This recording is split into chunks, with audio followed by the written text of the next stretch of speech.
वो भी क्या दिन थे जब कच्चे मकान होते थे, डालकर चारपाई हम खुले आंगन में सोते थे। फर्श नहीं थे, घर को गोबर से लीपा जाता था। कौवा भी घर की मुंडेर पर बैठा कांव कांव चिल्लाता था।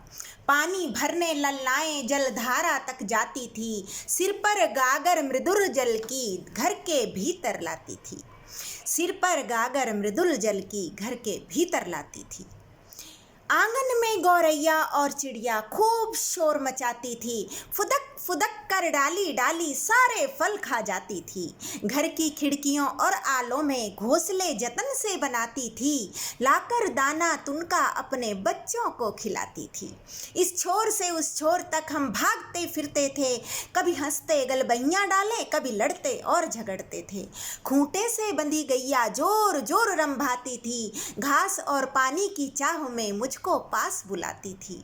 दूध दही की कमी नहीं थी, माँ रबड़ी और खीर खूब खिलाती थी। माखन मिश्री की चोरी हमें भी खूब लुभाती थी।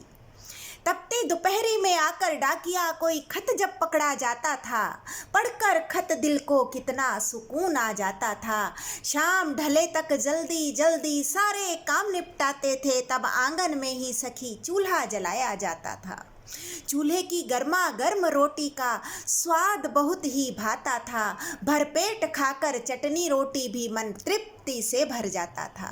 अपनापन या भाईचारा निभाते थे, अपनापन था भाईचारा निभाते थे। चोरों का भय नहीं था, हम बिना किवाड़ सो जाते थे।